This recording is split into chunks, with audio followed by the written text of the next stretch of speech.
Yes lads, excuse the way my hair's looking, but welcome back to another video on the channel. Today, I'm going to be starting the video off showing you my breakfast. The standard breakfast what I've been having in basically all of my videos. But the main point of this video, I'm just going to be taking you through my upper day with deload, like in, what's the word, like consideration, right?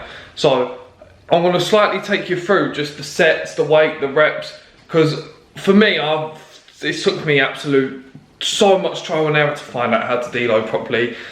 And I'm still learning, but I'm trying my best to figure out the best ways, and this is what I believe will be my best deload so far. So I'm going to eat this, I'm going to make it, I'm going to eat it, and I'll see you at the gym, and it'll just be a brief overview of my upper body on deload day, and hopefully you lads can take that into consideration for yourself.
Lads, in the gym now.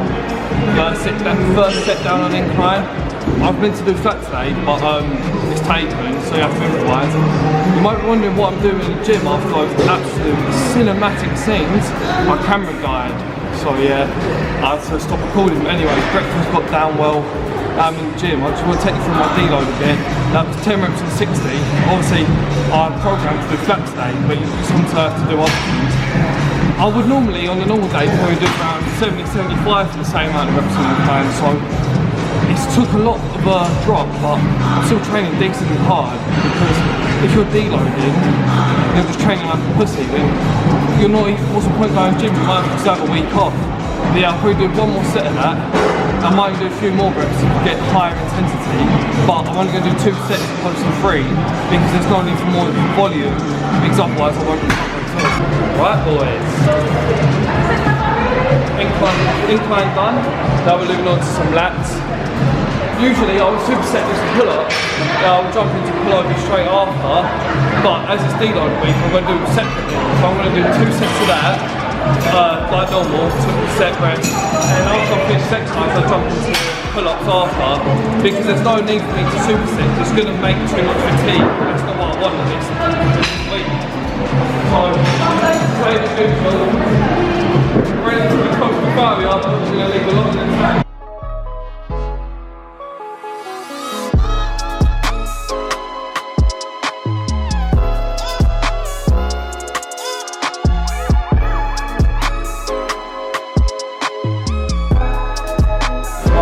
That's the pull-up is done, first exercise for back. 2 things I wanted to address. The first reason being is, some people might think pull-ups make more sense to start with, it's more of a compound rather than a lat bias. I wanted to do that first because jumping straight into pull-ups with no back work yet, I wouldn't be walled, and it just wouldn't be optimal. But also, doing the pullovers first as well, not only to get a warm-up in, also to just get my lats engaged, because I've got other movements like chest press and stuff, but I do believe lat engagement is important. Lastly, also, it's mad how much a superset is, because even though it's deload week, I usually struggle around 17-15 after doing pull-up, but today I knocked it up to 21, obviously without the superset, and it felt easy as anything. On a normal day I probably could have done about 12-15 reps. Keep that in mind, boys. If you're dropping a superset, you might be stronger than you think on that exercise. Anyway, pull up time.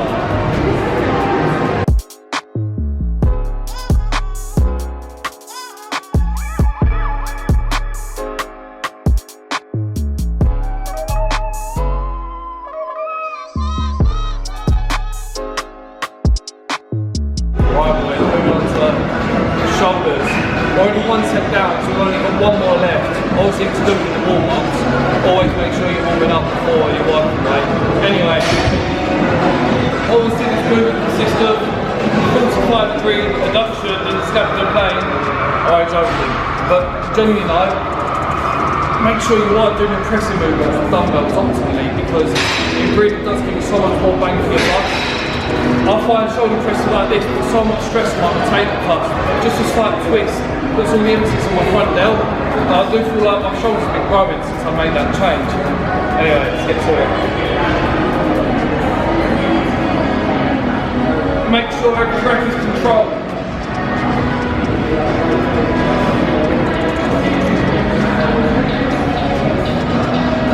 When you're deloading, you should realistically be able to hold a conversation with someone during your set like I am now. But not to the point where you lose focus, because you still need to be somewhat challenging.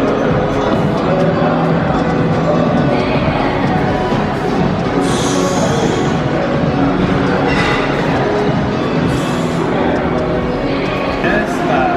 Now back into my favourite part of the upper day. Yes. I was initially programming cable press, but this is literally the exact same movement, the exact same contraction, the same movement.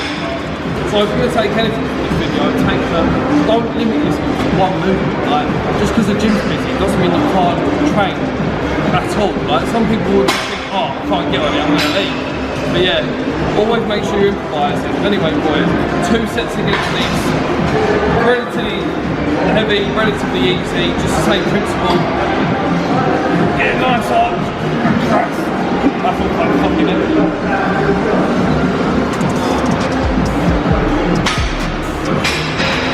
Yeah boys, notice there's no drop sets, no super sets, no top sets. It's just staying between 8 to 12 reps. Even a few reps in the tank as well. One thing I want to touch upon about deloading. Right.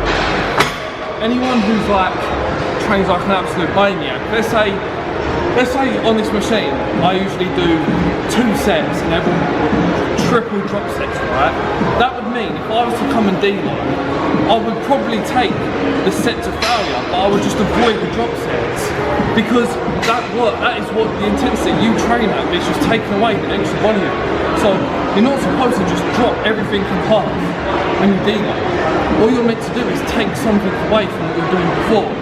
So rather than doing a triple drop set, just do 1 set around failure and then that's it. That's all you need. You're still going to train effectively, but you're not going to be fatiguing yourself, and that's not what you want to do. Right boys, now on to the best part of the day. Arms. 1 exercise for biceps. It's going to be dumbbell hammer curls. Usually I would do 2 sets, 16 kilos, and relatively close to failure, maybe 1 rep shy of failure in both sets. And the last set would be a drop set. But instead for this, I'm going to be doing it with the 12s, obviously higher reps, and only 1 set. But that's also probably going to be 1 rep shy of failure. So I'm going to be dropping the set by 1, taking away a drop set, and taking away the weight. So I think you can sort of see the patterns coming along with this deload.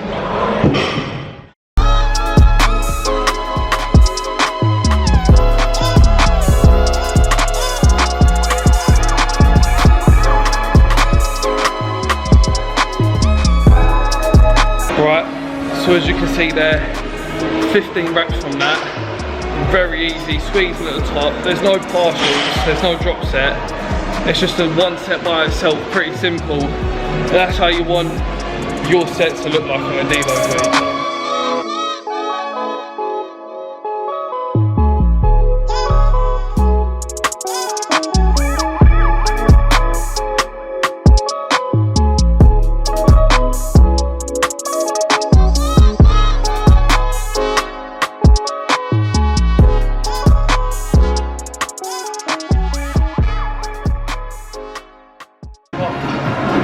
That boys is a wrap from the deload session.